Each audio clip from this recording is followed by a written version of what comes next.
channel that knows nothing. I'm Jim, and let's get to it.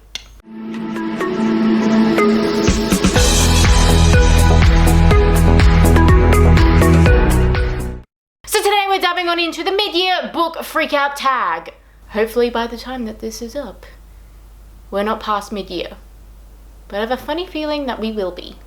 Question number 1 in this tag is the best book that you've read so far this year, and I have to pick A Court of Mist and Fury for this one. I initially really did not like the series, mainly because I only had the first one to base my opinion off of. I hadn't read any of the others. It was always on my to-do list. They weren't ever like ones that I was just like, oh yeah, like I'm definitely gonna read those. I was just like, well, I have them, so I'll get around to reading them whenever that happens. It's a bit like Twilight, you know, I have them, I will read them at some point, but it's not a high priority. Then one of my friends was talking about how good they are and how much better they get, and it's weirdly a male, which you wouldn't pick that for that series, I don't think, because it's like fairy porn. I'm not really sure how else you would phrase that series. And so I decided to pick it up again, and I actually really enjoyed the second one. I'm reading the third one at the moment, and I'm enjoying it as well. I think it's because we're away from Tamlin, and I'm enjoying that part of it. But also the end of the second one was such a wild ride for me, and it was like not predictable. It was just more like, well, I'm not even surprised. Of course you went and did that. Of course you did. Question number 2 is the best sequel you have read so far, and I have to pick the ask and the answer for this one, mainly because it's like such a good second book. Like I wasn't expecting much in the trilogy. Like I was enjoying it. The first one was like so hectic and like it jumped around quite a bit, but the second one, it was like more of the long game, and I enjoyed that aspect of it being a little bit like it took longer to get to the point, and we've got these two sort of factions working against each other, and it sort of like you don't quite know what the president's like sort of, or the mayor, whatever he wants to be fucking called, like his whole like, you know, memo is, like what's really driving him. I don't really know. In the end, it's really unclear as well, but I really enjoyed the second one, and it ends on such a sad but interesting note and is a perfect segue into the final one, but the final one is a bit of a letdown, I won't lie. Number 3 in this tag is a new release this year that you want to read but you haven't had the time to, and I have to pick The Familiar for this one. 1, because it seems like it's the spook and the interesting, and 2, because it's Leigh Bardugo and I just have to. Question number 4 in this tag is your most anticipated release for the second half of this year, and I feel like I should pick The Atlas Complex, which is the third within the series so far. I haven't read the second one. I enjoyed the first one. It was okay. I had an alright time. I need to read the second one so I can understand the third one. But like, I was looking at a long list of what's coming out this year, and nothing is really like, I'm like, yes, I have to have that. Apart from maybe The Familiar, but I already picked that, so I can't do 2, it just feels wrong. Question number 5 in this tag is your biggest disappointment of the year. I read less, and I don't know if it was like the character or the writing style, but I just did not vibe with any of it. And I kind of expected there to be like a happy ending, or an ending where he ended up with the person, but obviously that didn't happen, so I was left feeling confused and a bit meh. Number 6 in this tag is your biggest surprise of the year, and my biggest surprise of this year is Noughts and Crosses. Mainly the end of it, because that ended in a way that I did not expect it to. The only thing I knew about the book was that it was a forbidden love moment, like a modern day Romeo and Juliet set in like an alternate like Earth, I think. As much as I can understand from reading only the one book out of the 4, is that white people are not the dominant race, which thank God. It was kind of really refreshing to read. But I didn't expect it to end on a sad note, although if it was a modern day Romeo and Juliet, I guess that makes sense that it ended on a sad note, you know? But I also just thought they would end up happily ever after, and that's not the case. I don't know if I want to read the others based on the end of the book, because I kind of just wanted them to end up happily together, and it didn't happen. Number 7 in this tag is your favorite new author. Now, the author is not new.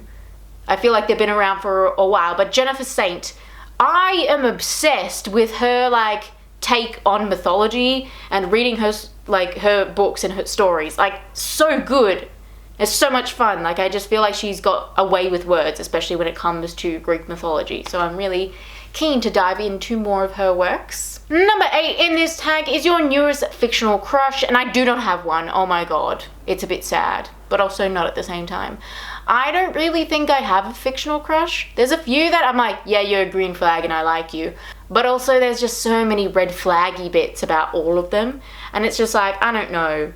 I'm getting to the point in my life where having a fictional crush is a little bit sad. So I'm just not gonna have one, let alone a new one. Number 9 in this tag is your newest favorite character, and I have to pick Moore and Amryn for this one. They're just cool characters, and like they're not even like that central. Like they are, but they're not. But like they're not the main, and I just enjoy them. Especially Amryn. She's just like a character. She's just interesting. Really like her. I mean, this is me, like not even halfway through book 3. So please, if something happens, do not judge me upon the entire series of who these people are, because I don't know them fully just yet. Number 10 in this tag is a book that made you cry this year, and I have to pick The Power for this one. This one really shook me to my core. Basically, it is about women develop a power, or they always have it, and something awakens it, and basically they become the dominant sex, which is really awesome, and I really, really love it. But there's a really sad storyline within it. In fact, most of the storylines are quite sad. The one that really shook me is one of the characters gets like sort of like tricked into going to a location, and they basically perform a surgery to take away that power from the girl. And that scene, like the exposure, this sort of like distraught, the whole thing, the way it's written, it's really emotional. And I remember just like, I listened to the book, I didn't read it, but I remember just feeling so like shooketh, like something had been taken away from me, the reader, let alone the character. And I just remember being like heartbroken. Like it just, like to strip someone's like power away from them completely, like it felt like such a metaphor, not necessarily the power, but just to take something that was like so important to that person away. It just like made me so sad. It was like such a powerful scene, but also I was left like feeling just like so emotionless after it. Like I didn't know what to feel.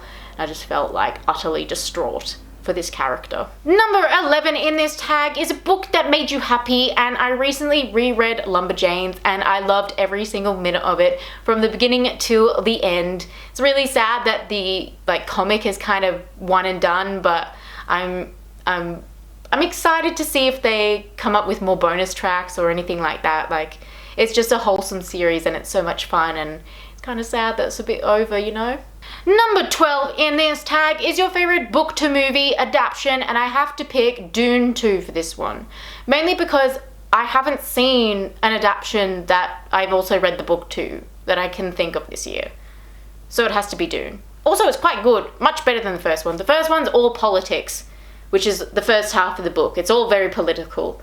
And the second half of the book is like, it's still political, but it doesn't feel nearly as like political as the first bit. First bit of it is just, it's too much almost. Number 13 in this tag is the most beautiful book you bought this year, and I bought the Wicked Grimoire, whatever it is, that book that Elphaba carries around in the musical, the one with all the spells in it. I bought that. It's not actually the spells, it actually just goes through all the history of them creating it to a musical from the book, and then also all the characters and like character design and costume design. It was just really like lovely. I liked it. It was just very wholesome. Wicked's one of my favorite musicals, so it was just really nice to have. Number 14 in this tag is what book do you really need to read by the end of this year? And literally everything on my TBR pile, but also weirdly I want to get into Game of Thrones again, so I want to read the 3rd Game of Thrones book. Or maybe House of the Dragon, although that is just making me full on depressed. I'm in season 2, people, and I'm not okay. The Dance of the Dragons is happening, and I don't like that we're losing dragons. I'm traumatized by the Battle of Rook's Rest. Oh my god. What a moment. That fucking killed me. I was crying over a CGI dragon. It's not okay. Anyway guys, that's all I've got for you today. Please like, subscribe, because that's always nice, and I'll see you next time. Goodbye.